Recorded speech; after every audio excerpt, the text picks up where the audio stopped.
Welcome to the DAC podcast. My name is Lydia Miller, and in this podcast, I'm talking through the things that I'm learning in an MBA program and how I'm applying that information to my small business. Thanks for joining me. Now let's get started. Hi, everybody. This is Lydia Miller, and if you are new, then I want to welcome you to the DAC podcast. I started this podcast to share things that I'm learning through an MBA program as I'm also running and growing my own small business. And I just want to thank you for listening and for supporting this podcast. Right now, we are in the middle of July, and summer is going by really quickly, and I am close to the end of 3 more classes for my MBA, an accounting class, an HR class, and a leadership class. I will finish this fall in 2018, and I am so excited to finish and to finish gaining all this knowledge and to start applying it even more with the time that I have of not doing schoolwork later on in the fall and in the spring. So if you're also listening in real time, then I want to make sure that you know that I offer a weekly webinar. And on this coming up Thursday, on July the 19th at 2 p.m. Central Time, I am offering a webinar on the chart of accounts and on your reports and QuickBooks Online, specifically for nonprofits. Now, if you have another type of business, you'll still learn something. I'll still have things that are applicable to your business as well. But I just want to invite you to check it out. You can look at my website, or you can look at any of my social media sites, and all the information is there as well. And the last thing that I want to remind you about is I also offer strategy sessions or consulting. And this is a little bit different than anything else I do because this is whenever I really customize my information and knowledge to you. So what happens is if you want to do this, you can just send me an email, lydia@dacbalance.com, and I'll send you a questionnaire and I'll look through it and see the problems that you're having. And then I'll use my resources and my knowledge and my business experience to kind of help guide you through and help find a solution and a strategy to the problem that you're facing in your own business. I love doing this. I love meeting people. I love learning about their business, especially, and talking about it. So it'd be an honor if I could do that with you. I have a few free sessions still available that I'm offering, and after that, they're going to be paid. And you want to make sure that you get in early so that you do get one of the free sessions if you're interested. And you can email me, lydia@dacbalance.com, to learn more. All right, now let's get into the content for this episode. Now, in today's episode, we're going to talk about niche marketing. And I've heard it pronounced niche and niche in different ways, and I'm really not sure which is the right way to say it, I guess, but I'll just say it both ways just to please both parties, I suppose. So whenever you're starting out your business, you probably have this great idea of what you could be doing, and it's probably pretty broad. So when I started my business, it's a bookkeeping business, and I just started with any type of client, and I had all like a smorgasbord of different clients. And over the past 2 years, I've started to pare down clients, and I've realized that I serve nonprofit clients best, and I know the most about that industry, and there's still a lot to learn, but I've decided to put all of my efforts into learning as much as I can about nonprofits. And so whenever I first started my business, that was a problem. When people would say to niche down, I really didn't understand what they meant or what to do or what I should say no to and say yes to, and what I was strong in and what I wasn't. So when you're listening to this episode and when you're listening to the tips that I have for what to do to niche down, don't feel bad if you don't know exactly what to do right now. It comes with time. It comes with experience. It comes with trial and error. It comes with failing at things. It comes with succeeding at things. It comes with opportunities. It comes with all these different things to learn what your lane is and what you're best at. So don't feel bad if you're starting out and if you don't know yet exactly what you're supposed to be doing. You'll find it over time, but you just have to keep trying and you have to keep doing things. So don't stop doing that, but just remember, the riches are in the niches.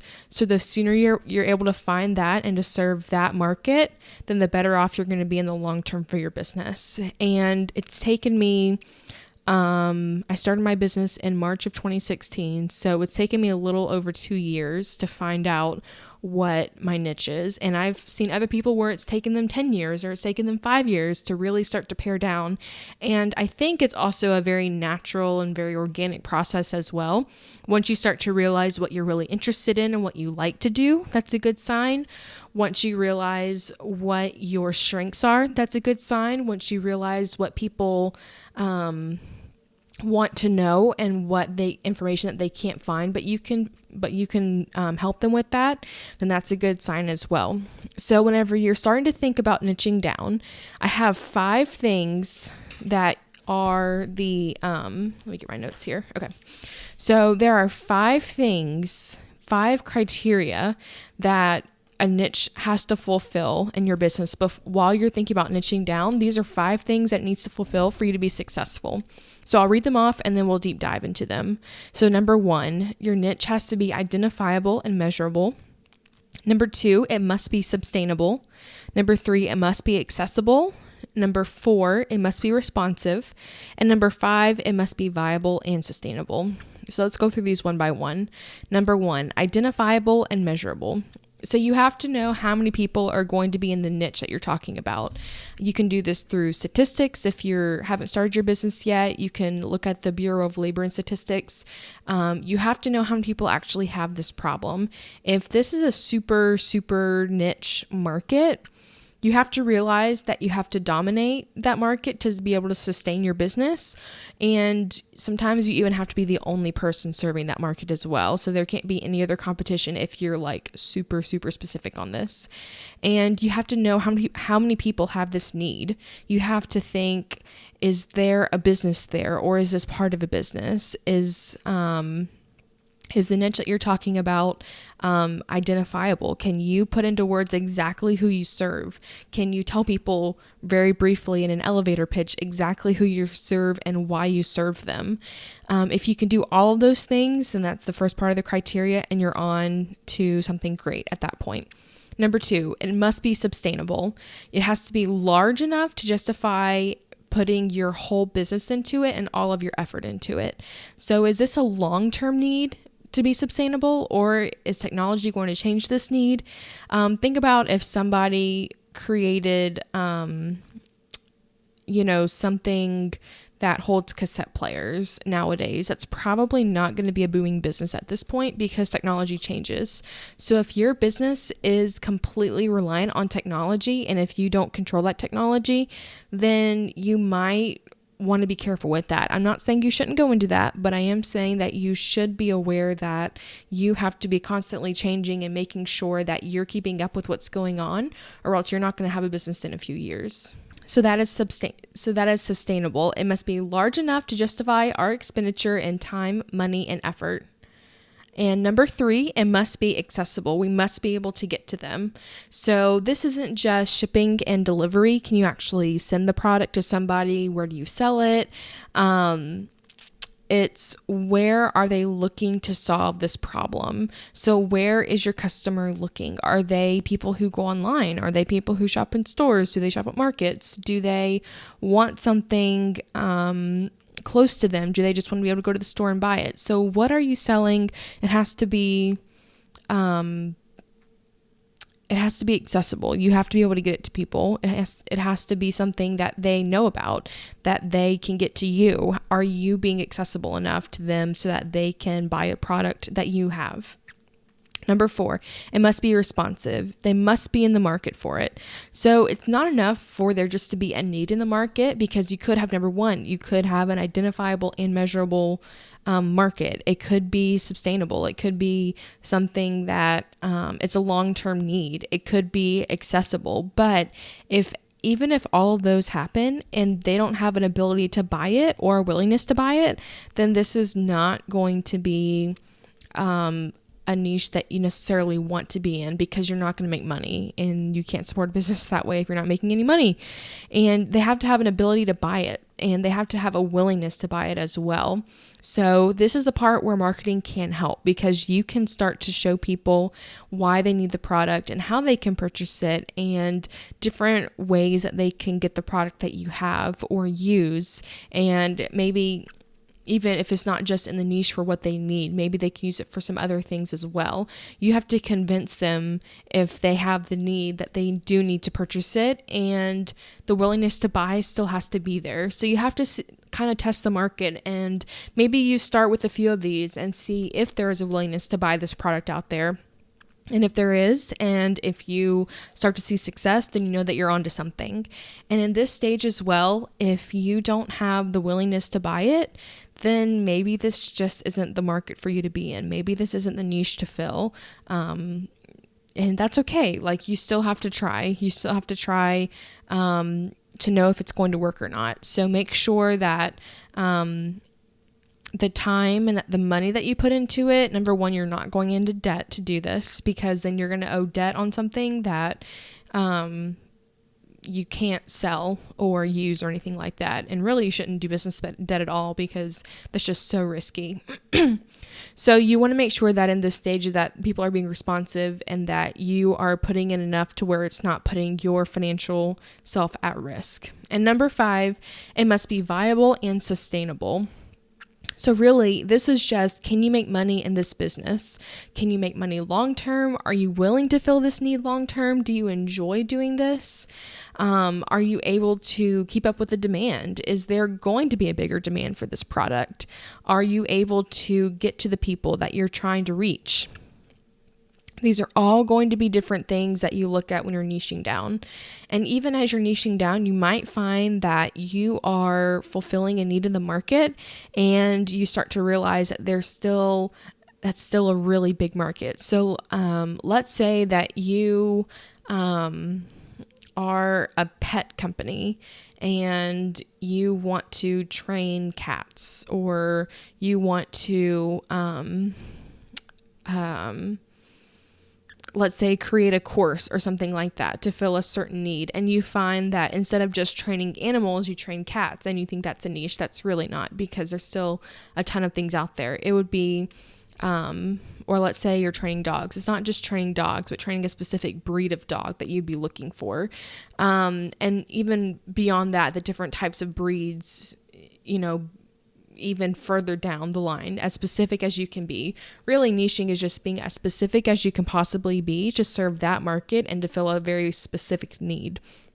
That's really what you're doing. So in my business, that's what I'm doing. So it's not just bookkeeping for everybody, it's bookkeeping for nonprofits. And I'll probably even pare it down more as I start to work with just nonprofits, because you have churches, and then you have places like thrift stores, and then you have places that do services and different needs as well. So I'll probably even start to pare down more about what types of nonprofits do I serve best, and what characteristics do they have, just so that I can be very, very clear about what I'm doing.